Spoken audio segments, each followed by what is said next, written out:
حضرت محمد بن حنفیہ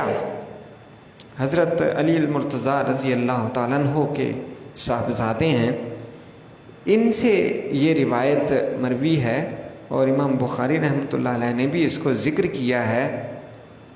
کہ سیدنا علی المرتضیٰ رضی اللہ تعالیٰ عنہ سے پوچھا گیا کہ اللہ کے رسول صلی اللہ علیہ وسلم کے بعد سب سے زیادہ افضل کون ہے؟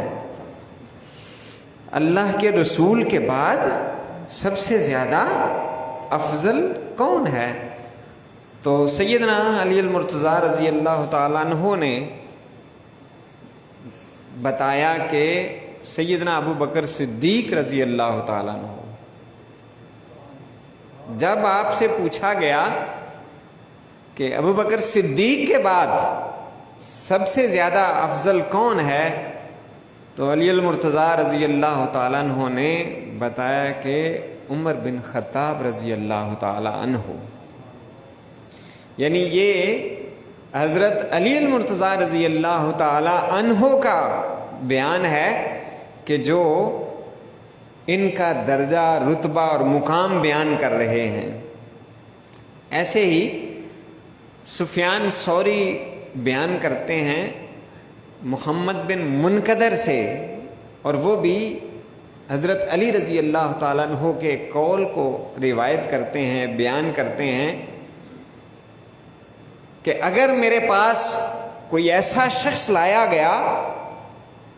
حضرت علی رضی اللہ تعالیٰ عنہ یہ فرماتے ہیں کہ اگر کوئی ایسا شخص میرے پاس لایا گیا کہ جو مجھے سید ابو بکر صدیق رضی اللہ تعالیٰ عنہ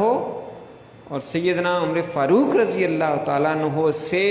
فضیلت دیتا ہے، یعنی ان شیخین سے مجھے جو فضیلت دینے والا شخص ہے اگر وہ میرے پاس لایا گیا تو میں اسے سزا دوں گا.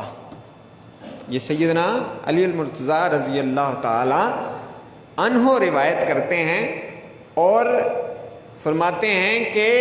میں اسے اس بات کی سزا دوں گا کہ یہ افطرا پرداز شخص ہے، یعنی وہ جھوٹ بولنے والا شخص ہے، کہ جو جھوٹے کی سزا ہوتی ہے وہ اس کی سزا ہوگی، میں اسے خود سزا دوں گا.